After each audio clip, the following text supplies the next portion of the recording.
Hey guys, this is Gaijin Hunter. Welcome back to another weapons impressions video for the demo for Monster Hunter Rise. This one's going to be a pretty short one only because this is not a weapon I've used extensively, but I did finally get around to trying to wrap my head around the longsword, and finally it's starting to click for me, so I thought I'd make this video because it is a very fun and popular weapon, and obviously ultra powerful as well. So I apologize, I've not played this weapon much in World and Iceborne, so some things may sound new to me, but maybe they're not new, so forgive me if I misspeak. But yeah, the longsword, I mean, basically it has everything that we've known before. They didn't make any major changes. You've got your X combo, you've got your fade slashes in every direction, whether it's to the left, behind you, to the right.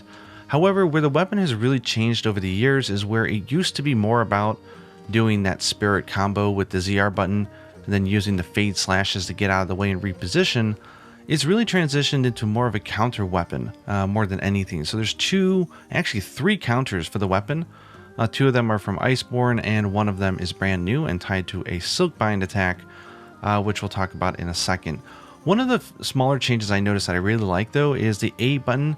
It can now be looped into a combo. This is probably really good for doing lots of hits with a status or ailment weapon, because you're just poking like crazy. And I did notice it actually builds up your spirit energy quite a bit as well. So this is just a really welcome addition, because before we really only had our X button combo and fade slashes to build up our gauges, but now we've got this awesome, really quick A combo, which I like a lot. So the moves that were kind of new to me, but definitely not new if you're from World or Iceborne, is if you press ZR and B after another attack, so in the middle of a combo, you'll do this special sheath. It lasts for a healthy, I don't know, 4 or 5 seconds, maybe 4 or so. And during that time, you'll put your weapon away if you don't do anything, which is not what you want to do.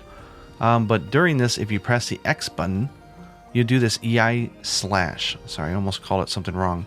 So the EI slash is awesome because if it connects with any monster and does a hit, your spirit gauge will just start gradually gaining energy.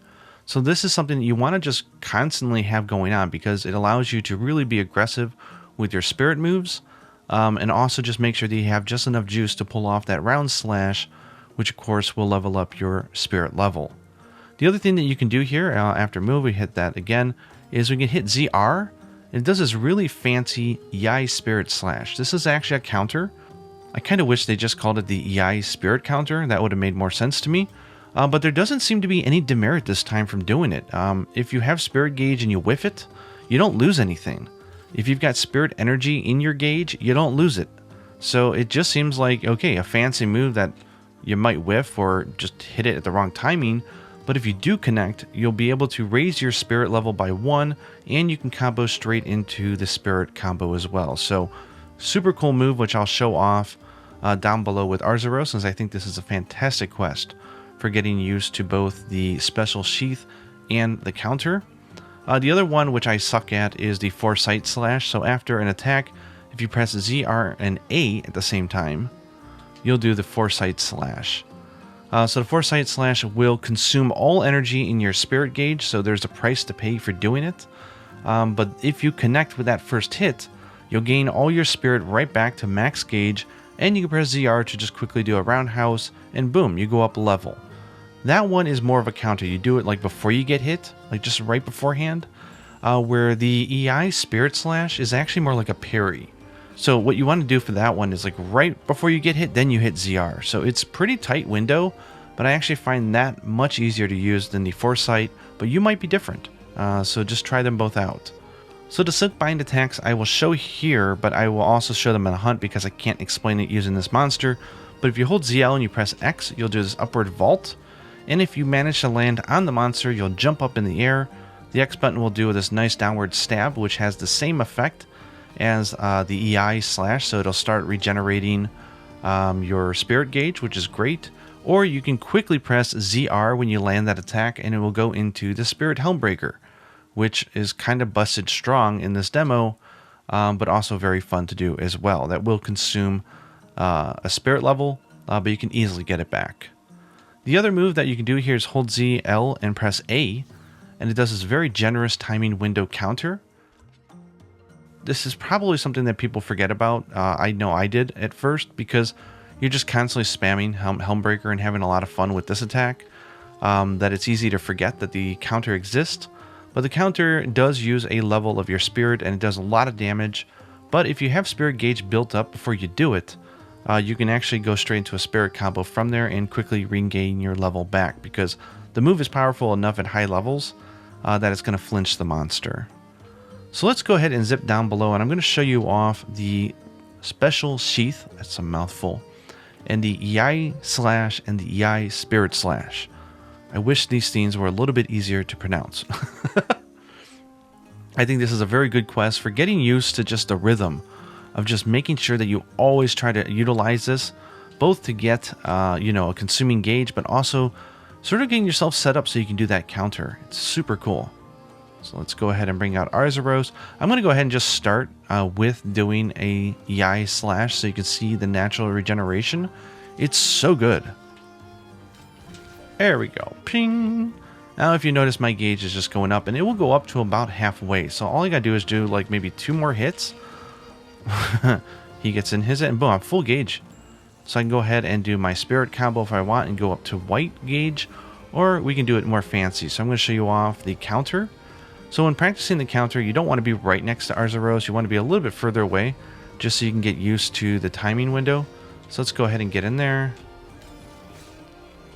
Boom.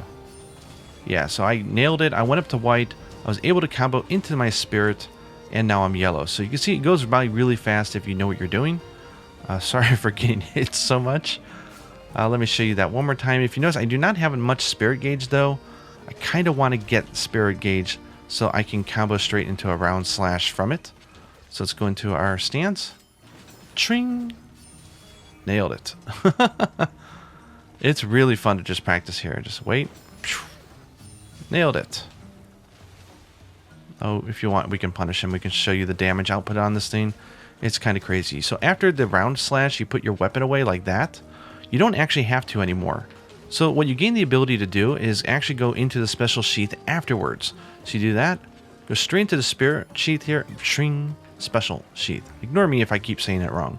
But it gives you the ability to keep your weapon on the aggressive without having to put it away. It is quite fantastic. So let's go here and practice a few more, shall we?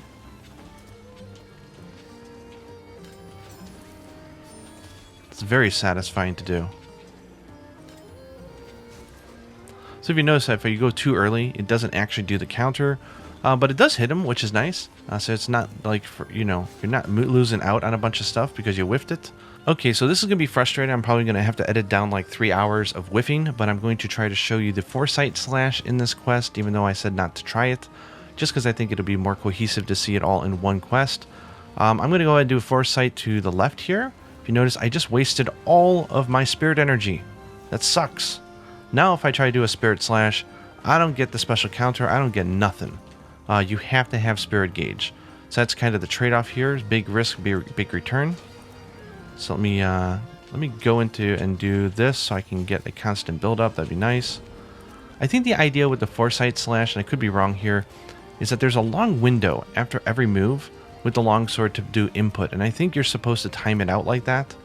So I'm going to hit ZR after he hits me, so charge me. There we go. Wow. Go into a special sheath here.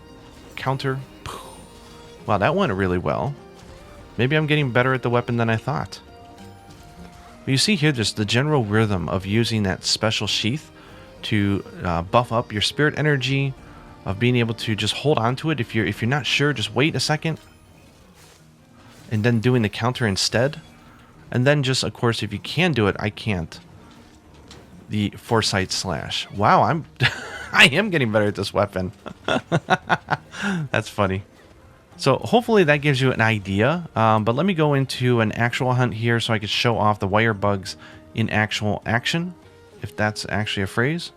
How many times am I going to say the word? This is what happens when you don't script stuff, guys. You end up repeating the same word over and over. Anyways, let me go to that part. Hope you guys enjoyed this stupid little demo. Okay, so we're in a hunt here against a Rathian. I just want to show you off the Silkbind attack. So the first one we're going to do is ZL and X that will launch us in the air. If we hit the X button, we'll do this downward sort of like stab. It does okay amount of damage. Let's see if I can not whiff it. And it does have some regenerating sort of capabilities for your spirit gauge, which is nice. But face it, what everyone really wants to use this attack for is the Spirit Helmbreaker. So get in really close, hit ZR right after you hit the hit here. Yeah, if you're really close, you almost never miss, which is why you definitely want to be close to the monster. Let's do that again. I do think it's busted. I don't think it's supposed to be doing that much damage, but it is very fun. And finally, I'll show you off the counter, which is a move that I think a lot of people tend to forget exists because they're too busy doing the Helmbreaker. So let me go ahead and charge up both my bugs here. For the counter, you do want to make sure that you have Spirit Gauge left because you are able to combo it into a Spirit Slash, which is important because the attack is powerful and will consume a gauge of spirit level. So let's go ahead and get back up to at least yellow. Try to get to red though. Boom, so 139. We'd do a lot more if it was against the face, but it is a very generous counter. And it does obviously allow you to combo into the spirit, so you can go back up, do some more Helmbreakers maybe, or like tail breakers. But hopefully you get the idea. Even if they nerf the damage that this thing does in the final game, it's already it's shaping up to be one of the better, more versatile weapons that I think a lot of people are going to love. Hopefully I did it justice. I really stink at the weapon, but I'm starting to get better after like 5-6 hours of practice. Anyways, hope you guys enjoyed this impressions video, and until next time, happy hunting.